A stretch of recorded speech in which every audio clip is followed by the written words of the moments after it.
Dating can be a delicate dance, exciting, nerve-wracking, and filled with endless possibilities. In those early stages, small comments can carry big weight. Sometimes, a throwaway line can inadvertently signal disrespect, disinterest, or hidden agendas. That's why it's crucial to recognize the common conversational landmines that might sabotage a great connection before it even has a chance to bloom. In this video, we'll cover 12 specific phrases that often derail budding relationships. We'll break down why each one is problematic, provide real-life examples, and suggest more thoughtful approaches. The goal isn't to censor every word you say, but rather to help you communicate with sensitivity and awareness. After all, genuine curiosity and respect can pave the way for deeper, more meaningful connections. So if you're ready to keep the sparks alive and avoid the pitfalls that turn potential partners off, keep watching. By the end, you'll have a toolkit of better ways to express yourself and show authentic interest without accidentally stepping on emotional tripwires. Let's dive in. 1. Why are you still single? It might seem like a flattering question. You're so great. How come nobody's snapped you up yet? But it seldom lands that way. More often, it suggests there's something suspicious or off about her. She may feel like you're implying she should have already been in a serious relationship,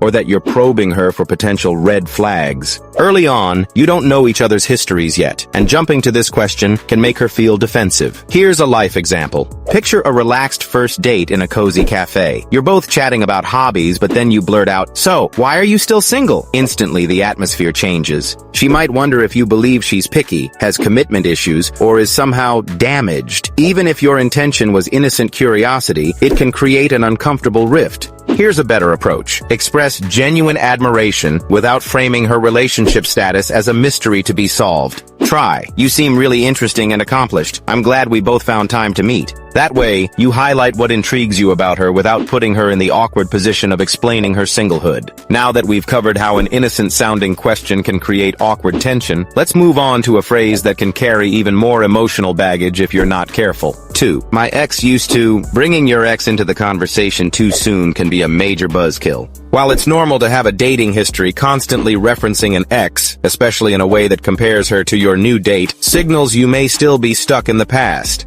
Whether or not you mean to, you risk making her feel like she's competing with a memory, or, worse, auditioning to be a replacement. Here's a life example. Imagine you're joking around about favorite pizza toppings, and then you say, "My ex always used to order pineapple." Even if you intend this as a lighthearted anecdote, it can make her wonder if she'll forever be measured against someone else. She might start to worry that any similarity to your ex is a negative or any difference is a disappointment. Here's a better approach. It's fine to have references to your past if they're relevant, but focus more on your personal learning and experiences, not on what your ex did or didn't do. For example, say, "I realized I love trying new things like unique pizza toppings because it keeps life interesting." This frames your experiences as lessons you've learned and grown from, rather than keeping your ex in the spotlight. Having tackled the pitfalls of bringing up past relationships prematurely, let's now look at a different kind of first impression blunder that can instantly derail your date. 3. You look different in person than in your photos. Online profiles and social media photos aren't always perfect representations of reality.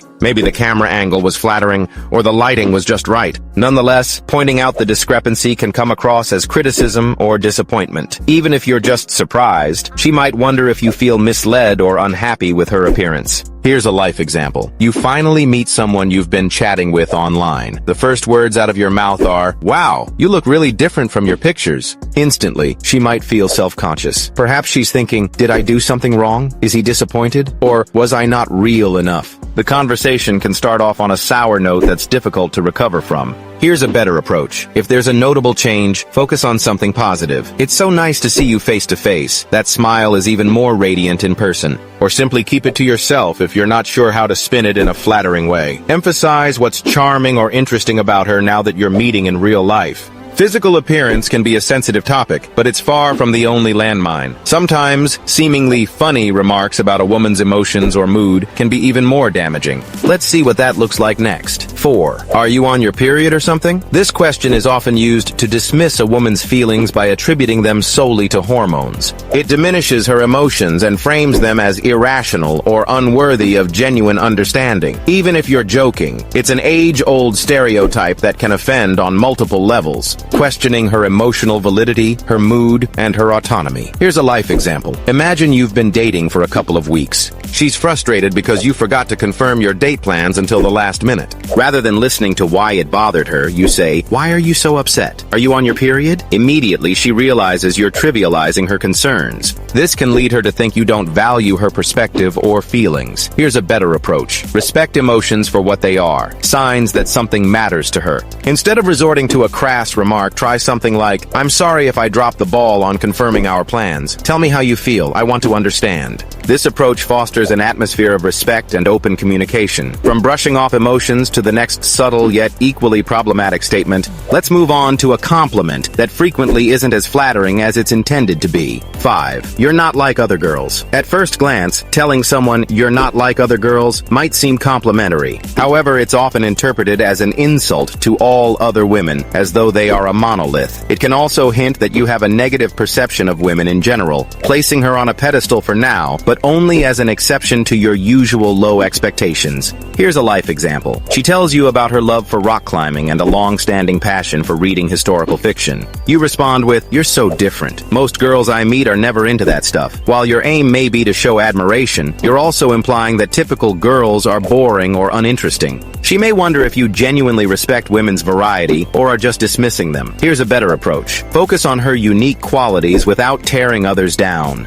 "I love how adventurous you are. Your interest in rock climbing is so cool. Tell me more about how you got started." This emphasizes why you're drawn to her without generalizing about everyone else. We've explored how certain backhanded compliments can misfire. Next, we'll look at a statement that tries to regulate her mood or appearance, another move that can come across as dismissive or controlling. 6. You should smile more. There are countless memes and viral posts showing just how much women loathe being told to smile. It implies you're policing her expression, or that her primary value is to appear cheerful for your benefit. Early in the dating process, such a statement can be a red flag, indicating that you prioritize how she looks over how she feels. Here's a life example. Maybe she had a tough day at work, or she's simply someone whose relaxed facial expression isn't a constant grin. You notice she isn't beaming and say, "Come on, you should smile more." This might make her feel pressured, annoyed, or misunderstood. She could think you're oblivious to her emotional state and only concerned about her outward appearance. Here's a better approach. If you sense she's stressed or less upbeat, try showing genuine care. "You seem a bit preoccupied, everything okay?" This acknowledges her feelings instead of commanding her to perform happiness. It fosters empathy and shows you actually want to understand what's going on with her. Speaking of how certain comments can inadvertently put someone in a box, let's talk about a phrase that can come off as fetishizing or tokenizing her unique qualities. 7. I don't usually date women like you. This statement can sound like a half compliment, half insult. It implies she's an outlier in some aspect, be it her body type, cultural background, career, or personality. Rather than making her feel special, it can come across as though you're experimenting or treating her as a novelty.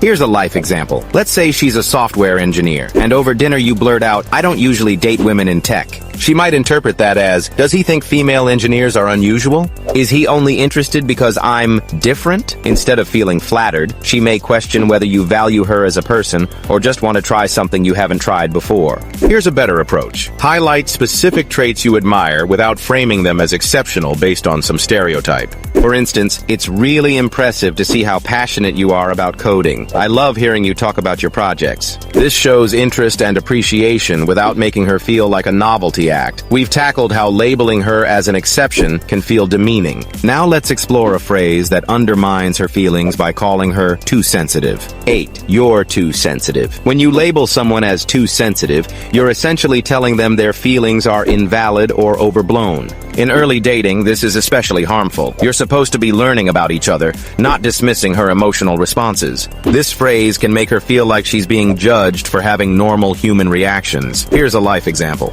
She mentions that it hurt her feelings when you canceled plans last minute. Instead of acknowledging her disappointment, you say, "Wow, you're too sensitive." That's a fast way to shut down further conversation. She might question if you actually care about her feelings, or if future discussions of genuine concerns will also be met with dismissal. Here's a better approach. Focus on understanding rather than labeling. "I can see where you're coming from. I'm sorry you felt hurt. Let's figure out how to make sure it doesn't happen again." This type of response shows empathy and willingness to address the issue together. Emotional dismissals are one side of the coin, but sometimes criticizing her preferences or lifestyle can be equally off-putting. Let's look at a prime example of that next. 9. Wow, you're really high maintenance. Calling someone high maintenance in the early stage of dating can have a harsh sting. It often implies that her desires, standards, or expectations are unreasonable. In reality, it could be that she simply knows what she wants, be it in where you go to eat, how you spend time together, or even how she organizes her schedule. Here's a life example. You suggest a casual burger joint, but she's craving a more upscale spot. Rather than compromising, you sigh and say, "You're so high maintenance." She might interpret this as you dismissing her preferences and labeling her as overly demanding. It can make her feel disrespected or guilty for having particular tastes or needs. Here's a better approach. If you find certain demands challenging, communicate respectfully. "I'm okay with trying a fancier restaurant, but let's work together on a budget or location that suits us both." This approach shows you're open to discussion and value her input without resorting to name-calling. From branding her as high maintenance to a different scenario that raises immediate red flags, let's move on to what happens when you propose overly private meetups too soon. 10. I think we should just hang out at my place. Inviting someone to your place early on might seem convenient or cozy, but it can come across as rushing physical intimacy or not wanting to invest effort in planning a proper date. Women often appreciate effort and consideration, especially in the early stages. If you bypass public dates altogether, it might signal you're only after a casual fling, or worse, that you don't value her comfort or safety. Here's a life example. You've been talking to her for a short time, and instead of suggesting an outing at a coffee shop or a park, you say, "Let's skip all that and just chill at my place." She might think, "Does he just want to hook up? Is he not interested in actually getting to know me in a safe, neutral environment?" Here's a better approach. Early on, opt for public spaces. Meet for coffee, check out a local museum, or attend an outdoor event. Show you're willing to make an effort to spend time in settings that allow genuine conversation and shared experiences. While inviting someone over prematurely can send the wrong message about your intentions, certain expressions of brutal honesty can also sabotage a budding connection. Let's take a closer look at that. 11. I'm just being honest. Honesty is vital in any healthy relationship, but using "I'm just being honest" as a catch-all defense for rude or insensitive comments is a surefire way to alienate your date. This phrase can make it seem like you value bluntness over empathy. While truthfulness is essential, it should come with tact and consideration for the other person's feelings. Here's a life example. Maybe she asks for your opinion on her new hairstyle. You respond with something along the lines of, "I don't like it. I'm just being honest." Rather than constructive feedback, you've delivered a blow. She might think you're harsh or lack emotional intelligence, making her less comfortable opening up to you in the future. Here's a better approach. If she's genuinely seeking your perspective, balance honesty with empathy. "I actually loved your previous style. It really suited you. But if this new one makes you happy, I support it." Offer gentle critiques without attacking her choices or implying that your opinion is the ultimate truth. We've seen how tactless honesty can hurt a budding relationship. Now let's tackle a big picture topic that can be just as off-putting when raised too soon. Major life milestones like marriage and children. 12. When are we getting married? Having kids. Bringing up marriage or children in the early stages of dating can feel overwhelming and presumptive. While it's entirely valid to seek a partner who shares your future goals, diving into this conversation too soon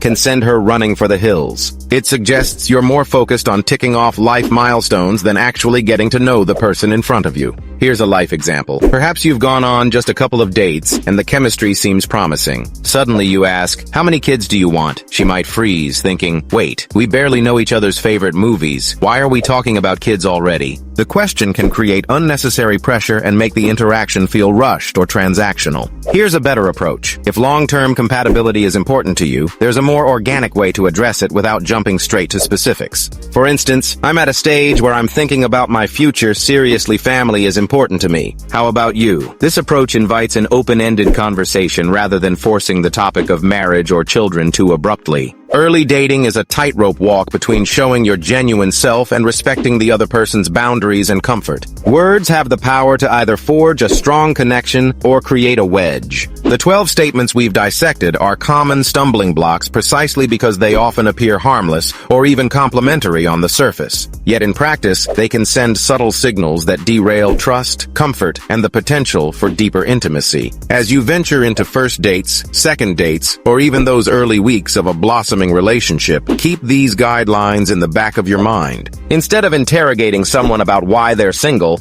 show authentic interest in what makes their life unique and fulfilling. Rather than comparing her to your ex or other women, emphasize the fresh perspective she brings into your life. And if you're tempted to jump ahead to major future commitments, remember that timing and context matter immensely. At its core, early dating is about discovering who she is, who you are around her, and whether you both feel a spark worth nurturing. Clear, respectful, and empathetic communication elevates that process, helping you both see each other in a genuine light. Mistakes will happen, but how you handle them by apologizing or clarifying speaks volumes about your character. So before you head out on that next date, take a moment to center yourself. Ask questions that show real curiosity, listen with genuine openness, and speak in ways that uplift rather than diminish. By following these simple principles, you'll set the stage for more meaningful connections and avoid those awkward moments that can abruptly end what might have been a beautiful start.